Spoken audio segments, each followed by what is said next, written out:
Hi everyone, welcome to the Nikhil Hogan Show. Returning to the program is Professor Robert Gjerdingen, Professor Emeritus of Music at Northwestern University's School of Music. He is well known for his research in music schemata theory, Partimento, and is an expert in music of the 18th century. His previous book was the influential 2007 book, Music in the Galant Style, and he has a new book out entitled Child Composers in the Old Conservatories, How Orphans Became Elite Musicians. He is also very actively updating his new website, partimenti.org. Professor Gjerdingen, it's a real pleasure to have you back on the show. Well, thank you for having me. This is a really excellent book because it shows how frighteningly impressive these children were at music. My head spins at how skilled they were at things like counterpoint, keyboard playing, composition. I don't really know many adults today who can match their craftsman-like skill. But before we dive into it, could I just get a little background? How did you come to write this book after Music in the Galant Style? Well, it was the influence of parents of prodigies. I think because I've been associated with Alma Deutscher a little bit, the British prodigy, that I've gotten calls over the years from parents of other very talented children. And I suppose you could say that I noticed that, like parents often are when they have exceptional children, that they're really curious about what is possible and how other children were trained in the past. And because I knew about how the old conservatories would take in children and really do wonderful things with them, I would recommend some of these things. But then the parents would want to know more. And so I thought, well, maybe I should put all this information together in a book. And so Oxford was willing to publish it, not as a book for music specialists, musicologists, but for a more general audience. So it's not, well, I shouldn't say it's not too technical. I mean, a lot of this stuff is nerdy, but it's readable, at least, if you don't have a lot of technical knowledge in music. And then also there's 100 YouTube videos that go with it. So even if you can barely read music, you can certainly listen to what the musical examples are displaying. Do you still conduct research into music schemata theory? Is that something that you still actively participate in? Yes. I mean, it's you sort of can't help it when you listen to music from that era. You know, these patterns keep popping up all the time. And then, well, there's a couple other prodigies that I've been helping, and it's just very interesting to see them sort of see the light bulbs turn on as they learn various musical patterns and learn to improvise and things like that. You mentioned Alma Deutscher. Could I ask you, how long did you work with her, and what specifically did you work on with her in her music training? Oh, okay. Well, I always worked through her father. In my early days of dealing with prodigies, I was really hesitant to push a prodigy to do anything. You know, I mean, there's a fine line between guiding a child and child abuse, you know. I mean, if you think of the world of competitive gymnastics or Olympic swimming or something like that, you know, some of these children are really exploited. And so I was really leery about getting too close to a prodigy. And I just wanted to assist the parents. So I would send exercises to her father, Guy Deutscher, and then he would, you know, if appropriate, would pass them on to Alma. And so we worked like that, mostly on partimenti and simple composition exercises. And, you know, I knew early on that she was really quite remarkable. I mean, there was the greatest, you know, a combination of Elvis Presley and Barbra Streisand and every great singer you can think of was the Italian singer Farinelli in the 18th century. He was so famous. Well, there was nothing like it. He was the most famous musician of that century. And he had written some solfeggi, vocal exercises. But we've lost the bases that went with them. So I sent Alma one of his melodies and asked her to provide a bass. And, in a few days, our father sent back her response, and it was a beautiful bass in 16th notes like the melody was. And it was, thoroughly in the style, very tasteful. It was just amazing. She wasn't just thinking, oh, well, maybe a 4-chord will go here. It was a completely fluent expression like an 18th century musician would make, probably like Farinelli would do himself. So, she was really quite remarkable. But I do work with a couple other kids that have similar kind of abilities. And I suppose in general you could say children are amazing. For the subject of your book, you tackle the conservatories of Naples, and you also talk about the Paris Conservatory. You talk about how they became elite musicians. Now, somebody today would say, well, we have a lot of young kids who play their instrument at a very high level. They go to instrumental competitions. What's the difference between our kids today and these kids, 200, 300 years ago? Well, there are a lot of differences, certainly. I mean, the worlds are so different. There was no Facebook or YouTube or television or telephone or anything. But I suppose the biggest difference is that if you're a great violinist today, let's say a Midori or Anna Sophie Mutter or any number of virtuosi, you play the repertory, and you play it very well, amazingly well, probably as well as it's ever been played. But you don't play your own concertos, and you don't even play your own cadenzas. You're basically a reproducing kind of machine, a marvelous, amazing reproducing machine, but it's not like you're playing your own music, And there's nothing wrong with that. I mean, Elvis Presley didn't write music. He always sang somebody else's songs. Same with Frank Sinatra. But the Beatles did play their own songs. And in some sense, the Beatles get rated a bit higher, I think, for that. In these earlier centuries, the children were trained to do it all. So they could play somebody else's concerto, but they could play their own too. And in fact, most of the great performers of the past, we remember them because we still play their concertos. Sarasate, for example, in the violin, or Vinyavsky, Erviotti, whole series of these people. Rachmaninoff in piano, Liszt, Chopin. We don't remember them for playing somebody else's music. So the difference is that they were trained to be all-around musicians who could go to a city and set up an orchestra, maybe a choir, produce music for festivals and occasions, and maybe an opera. And so they were fully fluent in the music, and they could do it all. That's my next question, which is, what was the job description of a graduate of a Naples conservatory? Well, it made a difference as to whether you went to work for the church or for a royal or a princely court. So there's you might say, a sacred versus secular split in the jobs. So, for example, we know a lot about a guy who was trained in Naples and then became the chief musician in the island of Malta in the Mediterranean. And he had to, conduct the choir, manage organists, small ensembles, and then write all the music for those ensembles. And all that music is preserved, actually, today.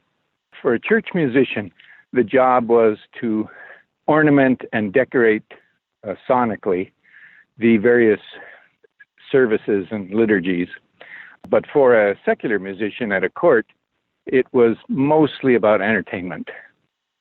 Now, they might have managed the music for the religious services at that court, but they were probably hired on the basis of their ability to make entertaining music and to teach the children of the ruler.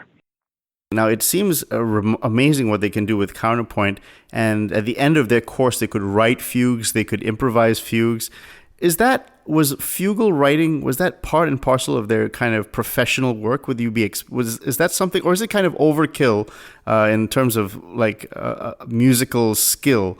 Was fugal writing very important in their day-to-day jobs? Well, yes. I mean, counterpoint was everywhere and was expected.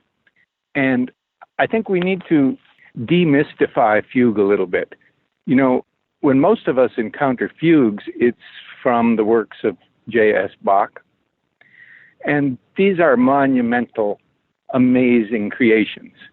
It's like if you walk into St. Mark's in Venice, I mean, it's just, it's a wow moment.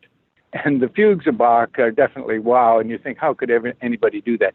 But these little children, they didn't write those kind of fugues. They wrote much simpler ones. And they started out with two-voice fugues. Two-voice fugues are actually very manageable. You can teach somebody to do a two-voice fugue fairly easily. So they had a way into it that we generally don't recognize today anymore. So they just grew into fugues, and they learned a lot of tricks of the trade, you might say. And they could improvise fugues. Now, there are a few organists in the world that can still do that. But again, it tends to be the result of some concentrated training over a number of years. Now, if we step back a little bit and talk about their instrumental playing, I understand that they sang for a good number of years with a particular type of method of Italian solfeggio. You actually said something very interesting. You commented about music education today, and you talked about movable do, and this is what you said. You said, the worst method for Italian solfeggio may be movable do. And we know movable do is very popular in music education today. What are the problems with movable do? Movable do was developed for Protestant churches in England and Northern Europe in the 19th century. This was, the hymns that they sang were very simple. They tended not to modulate much or at all. And one of the motivations was that it made music printing cheap. You didn't have to print music note heads. You could just print the letters of the solfeggio symbols. So DRM, DRM, MFS, MFS. You could print Three Blind Mice just by typing those letters.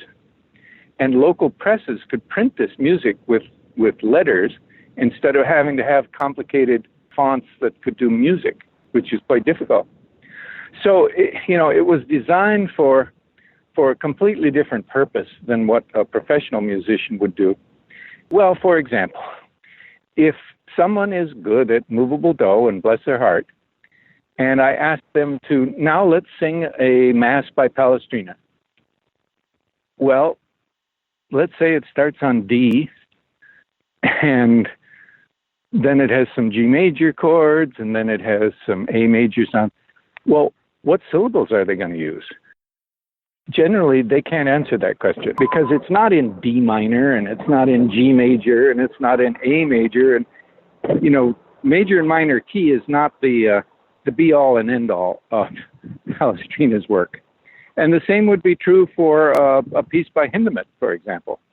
Whereas if somebody was trained in French conservatory style, where, a C is do no matter what, they can solfège Palestrina without any trouble. It's the same thing. And same with the Hindemith.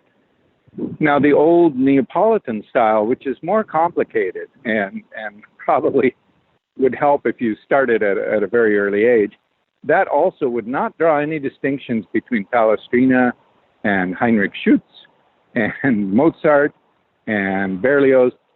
It would work for all of those things equally well. Solfeggio systems, especially movable do, they try to do too much with a syllable. In the French style, the syllable tells you that, okay, this is a C. It might be a C sharp, might be flat, but it's a C. That's all you need to know. Thank you, move on. But in movable do, the idea is, okay, it's a C and it's the third scale degree of a major key. Okay, but maybe suddenly it's the fifth scale degree of a minor key. Do you need to change a syllable quickly? What if you don't know what scale degree it is? The Solfeggio came out of a world where scale degrees weren't important, and they had nothing to do with scale degrees, even in Mozart's time, believe it or not. Or at least they had less to do than they do today. None of this would be really a big problem if you were dealing with children, because children can learn to deal with things. Okay, let's say it's a messed up system and you're giving it to children. They'll find their way through it. They'll get some benefit from it. But let's say instead that you have young adults in a university. Young adults do not learn the same way as children. Children learn things as a first language. Young adults learn things as a second language. So a young adult in a university comes to an exercise, and the exercise is,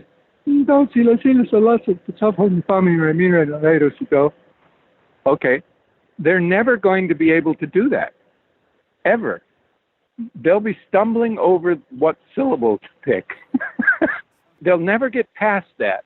You can walk by solfeggio classes in universities using movable do, and you can guarantee two things: that things will be out of tune and slow, because the students can't concentrate on the music. They're concentrating on trying to find the darn syllable. Let's say after the 3 years of solfeggio that they did at these conservatories, then they would perhaps start Partimento, but they would also do these things called intavolatures, which you mentioned in the book.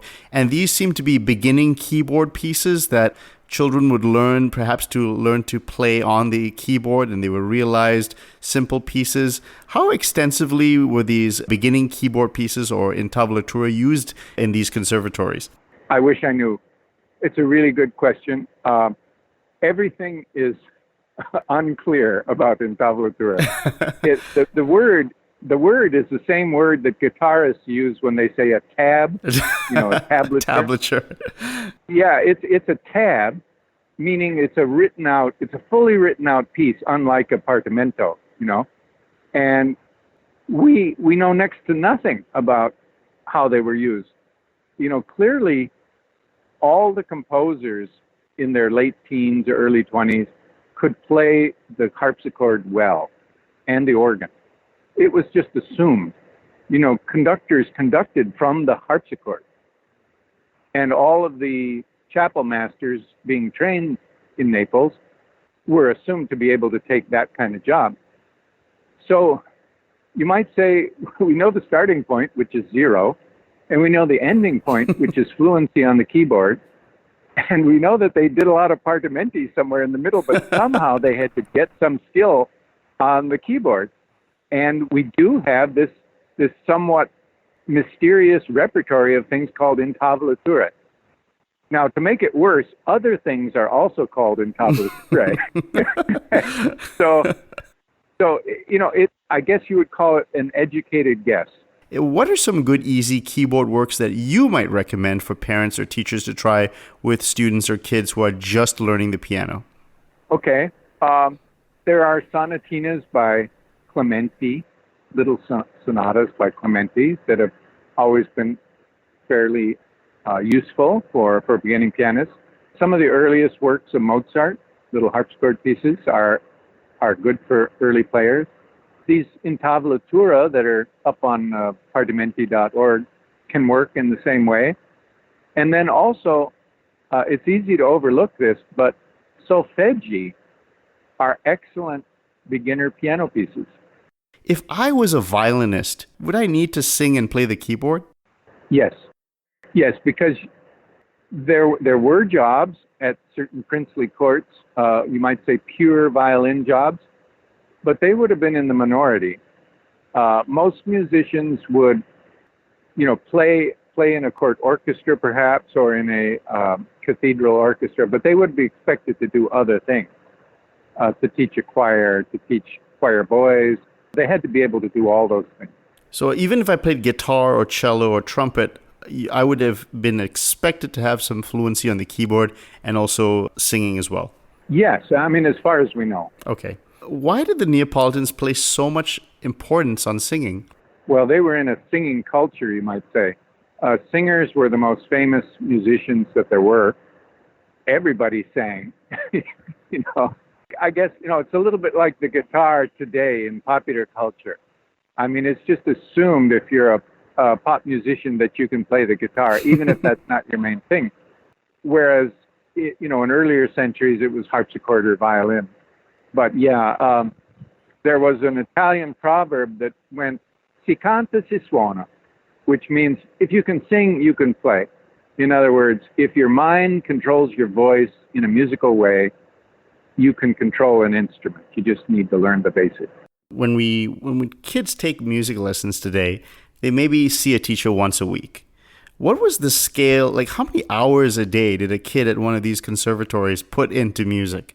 There is a daily schedule given in the Child Composer's book, a couple of different ones from different places. But I think it's fair to say 3 to 4 hours a day. And then, of course, there were meals.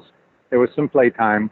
There was study of language and maybe Latin. There are classes sometimes listed as science, but I think they were probably a combination of learning to add and subtract and, some very basic things. They didn't get a great education outside of music, but the music education was, well, it didn't have to be intense each day because it was 6 days a week and no vacation. Is it the same class, like for instance, if you took Partimento, was Partimento every day or was it like 3 times a week or 2 times a week? Some of those kind of questions are really hard to answer because we're talking about a 200-year span of time and lots of different teachers. But I think in general it was every day for 1 or 2 hours. And it was, teaching the Partimento class was about half of the job of the music master, the head teacher, So it was intense, but I think the real secret was that it was sustained.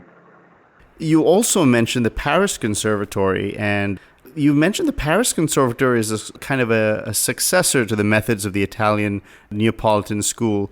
And it's really interesting how you put the history of the connections and even someone like Debussy. Did he study partimenti?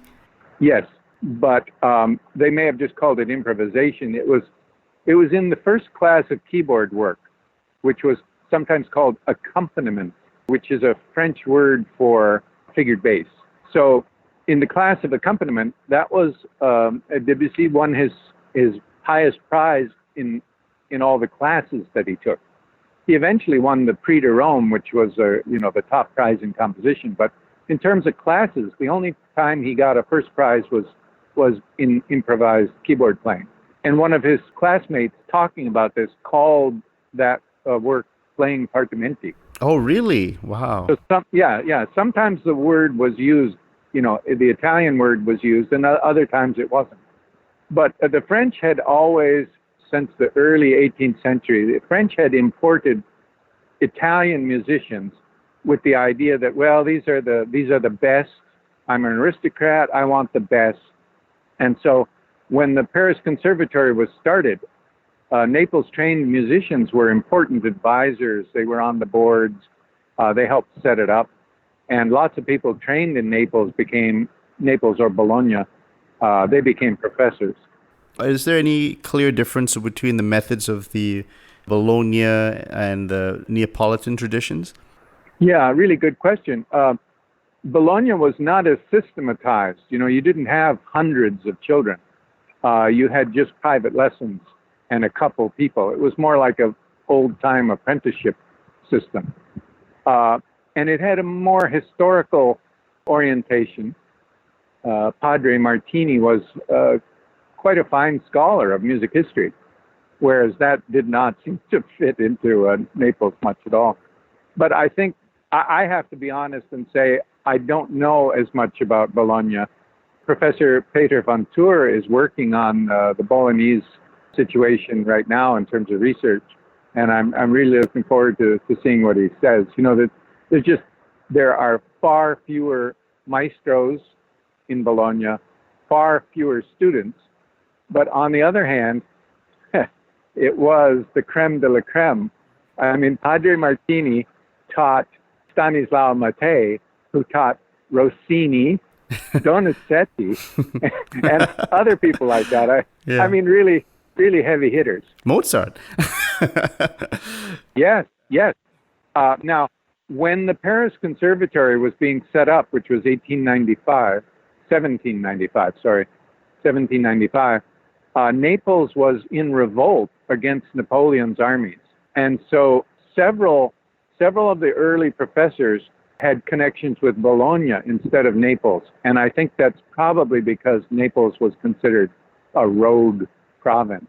With regard to the Paris Conservatory, you have a very interesting anecdote where you talk about a young Henri Busser, a talented student who was entering the conservatory. And did he get blackballed by a teacher of harmony? What was the story there? Yeah, Theodore Dubois, who became director of the conservatory. And I think it's because Busser did not know the tricks, what you were supposed to do. I'm guessing Busser just turned in a kind of chordal accompaniment to the bass or soprano that he was supposed to harmonize. Whereas you were expected to do a very interesting contrapuntal version of these things. Yeah, I mean, harmony is the word that the French use for these courses, but in truth, they were mostly about counterpoint. If you look at a 400-page treatise on harmony, there's about 4 pages that talk about tonality and scales, and then you have 396 pages of counterpoint. So it's basically it was literally the exact Neapolitan curriculum. I mean, it was published. It's hard to believe, but Debussy's teacher, for example, in the written harmony course, assigned Fenaroli Partimenti to be harmonized. Really? Yeah. So I mean, it's like the Italian thing never died. To understand it a little bit, it might help to realize that the Paris Conservatory and what was called the School of Fine Arts, the École des Beaux-Arts, which was the art school, they were both under the administration of the Institute of France, and they were both set up in the same way. They had the same contests, they had the same pay scales for the professors. They were administratively like twins. And the goal of the School of Fine Arts was to teach, it was a goal of the Renaissance, which was to create a rebirth of classical art by studying the classics. And so in fine art, you studied Greek and Roman statuary mostly and architecture. Now in music, there is no ancient music that they could turn to. I mean, nothing of any practical use. So they chose Italian music of the 15th, 16th, 17th, 18th centuries as the classical tradition. So the goal of the Paris Conservatory for much of its existence was to train musicians in the classics, and that meant the Italian tradition. The interest in French music as a model actually came rather late, and it was news and exciting to people like Debussy and Ravel. You know, they got all excited about it, but actual music history courses only came around in the 1870s at the Paris Conservatory. Prior to that, there was no such thing. You mentioned French music, and obviously Rameau is a very big figure in French music theory, music history, and he had his treatise on harmony, which talked about chords and chord inversions, fundamental bass, and how did that jive with the Paris Conservatory? It never had any influence there. I mean, that may be a slight overstatement, but Cattell, who is one of the early authors of a widely used harmony book at the Paris Conservatory, he basically said, well, yes, there is Rameau, but we don't deal with that. That's kind of science. We don't do that. We're practical. So, Ravel's harmony book is ambiguous and about practical things. I mean, he was a great musician, maybe the greatest musician ever to write a harmony book. But it was a speculative project. You know, I mean, the title says it's a theory of harmony, a treatise on harmony reduced to its natural principles. So, he thought that music was based on nature, and there's no evidence for that. but it's a very attractive idea. Okay, this is really making me interested now in the history of how we got to the present situation. How did we get Nadia Boulanger, who is doing these exercises with figured bass and basses and partimenti, and we have an American system where we have Roman numerals, we have chords, we have kind of a different system. And I know that, for instance, Walter Piston, his book is very influential. Yeah, and he studied with Nadia Boulanger. And so what happened there? Oh, well, it's very simple. There's an influential 1926 book by Archibald T. Davidson, who was the Glee Club director at Harvard, but also an early musicologist, one of the founders of the American Musicological Society. His book is titled Music Education in America. What's wrong with it? What can we do about it? The truth was that, there's a class distinction. In America, we like to pretend that we don't have different social classes. But, in Europe, musicians were in the lower classes. They worked with their hands. They were artisans. And the people who went to universities were upper and middle class. Okay? They took courses. They could take a course in geology, but they didn't learn how to become a miner, right? they didn't dig coal in the dirt. They just read about it. So, you had a choice. You could become a kind of slave to a music education, spend 10 years as an apprentice, and then work in a fairly poorly paid job as a professional musician. Or you could be a middle or upper class person and take a course about music. It would last 14 weeks, and you'd learn a little about this and that, and then you go on and do whatever you were going to do otherwise. So there's this class distinction. And so the American universities had to decide, exactly what is music. Is it a subject, or is it a vocation? Is it a lifetime project in motor and mental development, or is it a subject that you read about? You could read about bacteria in one class, and then in the next class you could read about chords. So the people that had to push music into the university were the same people that helped develop Roman numerals. In fact, one of Stanislaw Matej's students in Bologna was Christian Weinlig, a Dresden organist who taught Richard Wagner and Clara Wieck, Clara Schumann, and also Richter, who was author of one of the first sort of Roman numeral harmony books in Germany. Anyway, this is all to say that Roman numerals are a kind of social adaptation to a class full of students who know nothing about music. And so it's a pretend game. We'll pretend that every chord is one of 7 choices. And if you can find which of the 7 it is, you'll pass the course. You only have to get about 7 out of 10 of those right. Are you saying that we don't have submediants and supertonics and 7 chords with specific functions to them? Oh, all those things exist in some form or another.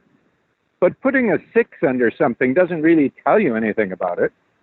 And you may be able to do it very well, but then if somebody asks you to compose a piece of music in the same style, you probably can't do anything. In other words, what you're learning about harmony. You're not actually learning harmony. I mean, if a person is able to make fine professional level harmonizations of a melody or a bass, you can almost guarantee that they learn that skill outside of a college or a university. Academic courses don't teach those skills. If you go onto YouTube, you might see there's the people who talk about the 20 levels of harmony, and they have these incredible chord substitutions and that sort of thing. Are there modern theories of music, or really is this just counterpoint and just how you deal with notes against notes? Well, certainly, I mean, what you're talking about sounds like it's coming out of a jazz tradition. And, in a jazz tradition, at least at the beginning, it's very chord-based. Now, when you get into the higher levels, it's much more counterpoint and melodically influenced. But, jazz education, at least some parts of it, is probably closer to what those conservatory kids did in the past. Just hundreds and even thousands of hours spent working on patterns, I mean, that's certainly true in jazz. And then what you're talking about in terms of harmony is a kind of working out variations on things. And again, you can see at the Paris Conservatory, they had entire pages where you'd have 20 harmonizations of the same melody or 20 harmonizations of the same bass. Those were skills that really helped create a rich understanding of what the underlying pattern was. Could I ask about what your perspective is on perhaps, like we mentioned the Walter Piston book, but there's also Roger Sessions wrote a book on harmony, and all these 20th century books on quote-unquote harmony that deal a lot of these chordal things. Are we to say that these books are also kind of for upper-class kids learning music, and it's if you really want to get to the real stuff, you have to dedicate yourself to a serious study of counterpoint? Yeah, I would say that's true, yes. At least, I'm talking about the classical tradition. If you want to understand the classical tradition, it comes through counterpoint. I mean, harmony was never a subject in Naples. There was never a course that you took called harmony. There's no question that chords exist from the simultaneous sounding of various tones, but several professors at the Paris Conservatory over the years have written that, in some sense, harmony is a kind of an illusion, and it's a byproduct of good counterpoint. What is your opinion of classical music competitions? Well, you're talking about performance, right? Yes, I'm talking about the piano competitions, violin performance competitions, which seem to be dominating in terms of goals for what a lot of kids, when they pick up these instruments, that's really what they aim for. Yes. Well, first, I think most of the people that head into that world don't fully understand how brutally competitive it is. And they may be unaware of the statistics. I'm blanking on the name of a young scholar, but he did a study of the piano competition circuit, the high-level ones, the Van Cliburn and the Tchaikovsky competition, things like that. There were 2,000 musicians competing in that circuit. I don't think most people realize that it's that big. But it does mean that you have a 1 in 2,000 chance of winning.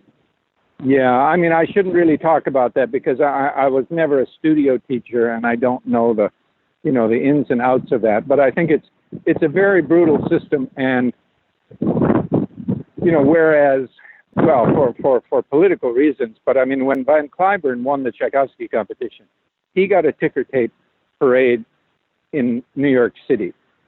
And for many, many years, the winner of the Van Cliburn competition would be front page news. Recently, during the last Van Cliburns, before his death, the winners did not even rate a mention in general purpose news outlets. So it's a really tough thing. That's why I think that learning to compose, learning to improvise, learning to express yourself, and in the process, learn to read and play comfortably, a variety of literature. I just think that's a more realistic and ultimately more rewarding goal than, learning to be the 1,513th best person. It's just so brutal. Yeah. Yeah, and a lot of kids, they hate music as a result of it. They don't play anymore. Yeah, I mean, it's got the same profile as gymnastics or tennis or something like that, where the parents have to become kind of promoters of their children. The children's education becomes a full-time job, and they may have to move to a different city to work with a better coach and all that kind of stuff, and it's all very disruptive. Where it should be fun. You worked with child prodigies, but you've also mentioned that this method works wonders, these old Italian methods, they work wonders with regular children who just were happening to learn music. If they approach music in this manner, they can really reap some benefits. Is that something that you've seen over the years, that if applying these old methods to anyone, I mean, children, adults, does it have a much more transformative effect than perhaps the more standard modern approach? Yeah, I mean, like with young adults, I taught a class once. Well, it was called figured bass so that people would have some idea what the class was about, because you can't list a class on partimenti because nobody knows what the word means, but or at least then. So I was able to get the keyboard lab, which is a bunch of electronic keyboards all connected in a room, but we turned off all the complicated circuitry and we just had everybody play into the open air in a class. About a dozen students. And the whole class was pretty much done without talking. I would play 2 or 3 notes and have somebody imitate them. And then I would make a variation on that, and then I would add a second voice. And we would just sort of speak back and forth musically for the full class. And these were people that had never done any kind of figured bass or things like that before. Well, by the end of the class, one student got a fellowship to go to Amsterdam and study with a top continuo player. I mean, they could do a lot.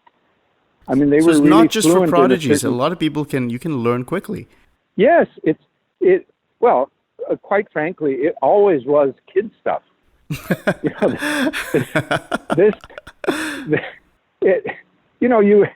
Imagine a class of 7-year-old orphans. They're far from prodigies. Many of them probably couldn't even read. So, doing things by ear is wonderful. Henri Busser, in the Child Composer's book, is quoted as saying that, he was a professional musician by 18, but he'd never used a book of any kind for any of his studies. All his teachers taught by ear. Professor Gjerdingen, you won the Wallace Berry Award from the Society of Music Theory. Have you seen a change in perception of music theory with regard to perhaps schemata analysis, Partimento, thorough bass? How has it changed over the years? Have you really seen marked difference in how people are looking at this 18th century music and 19th century music?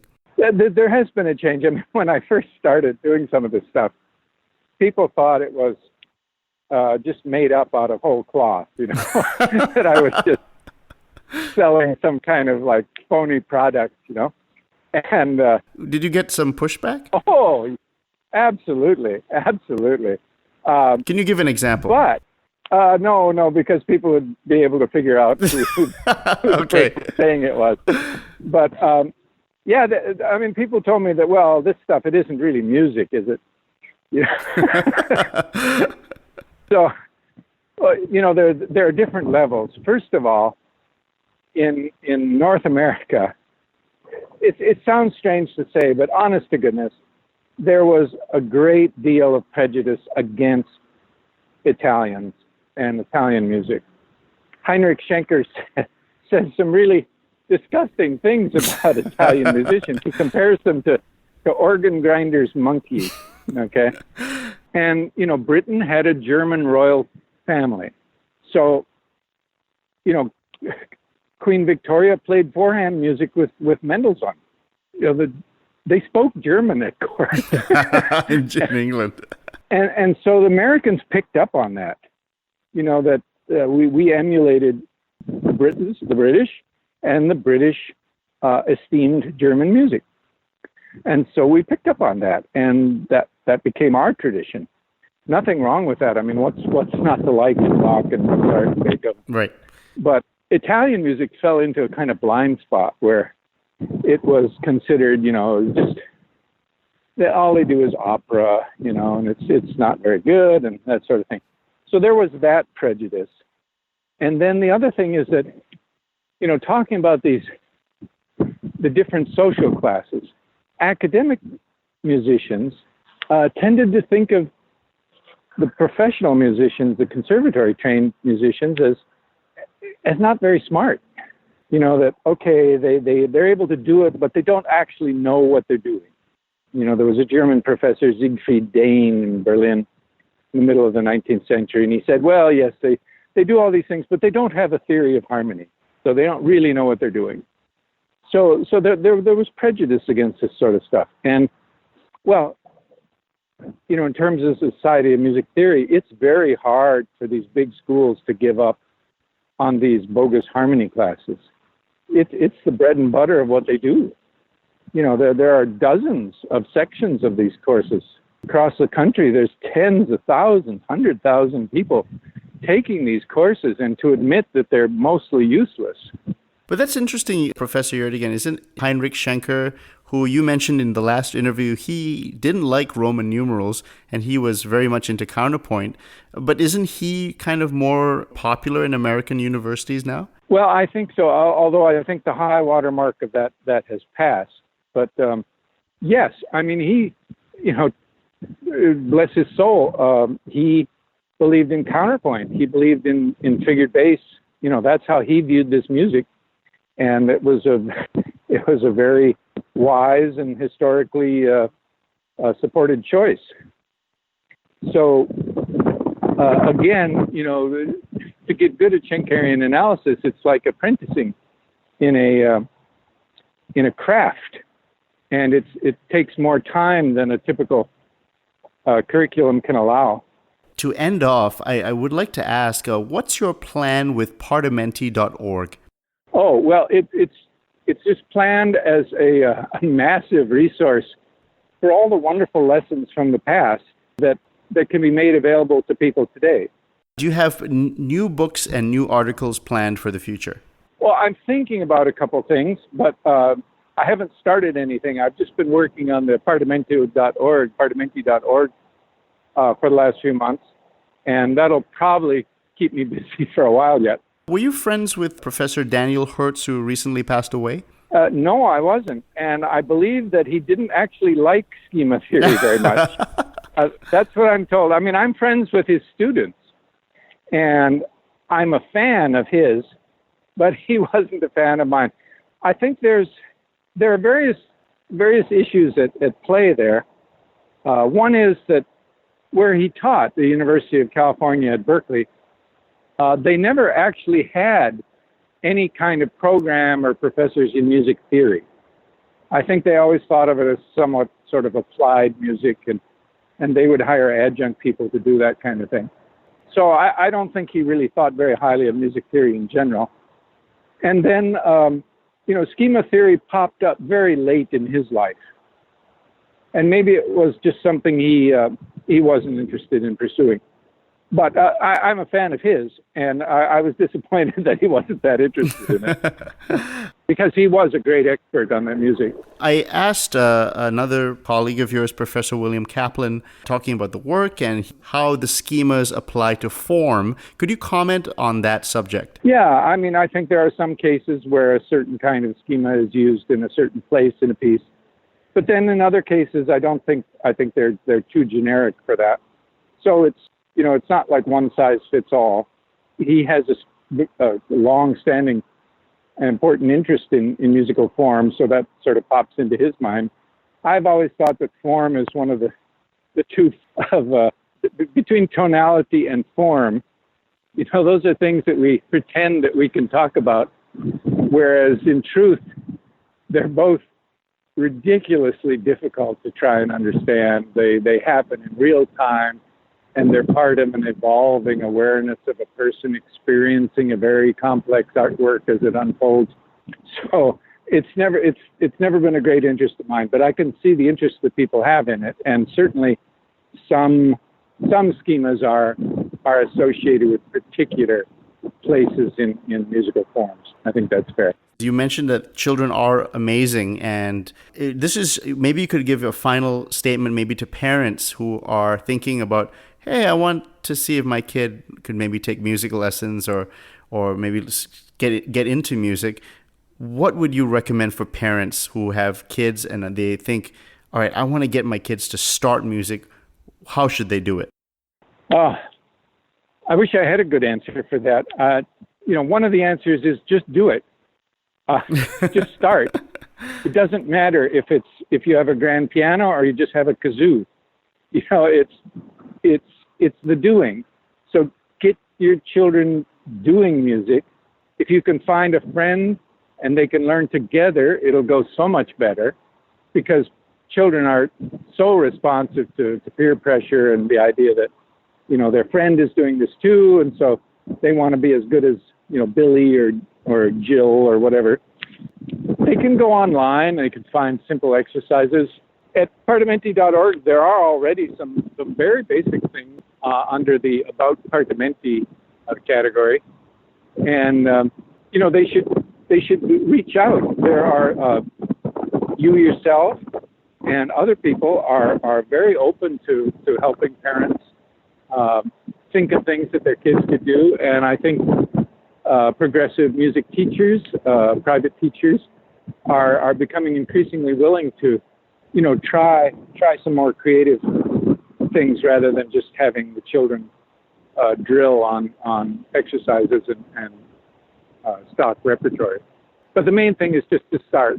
Well, Professor Gjerdingen, thank you so much for coming on the show again. I love your book. I really recommend people buy the book. It's called Child Composers in the Old Conservatories, How Orphans Became Elite Musicians. It's very recently released. And please go to partimenti.org and also go subscribe to the YouTube channel, Child Composers. Professor Gjerdingen, thank you so much. Oh, you're welcome. Bye-bye now.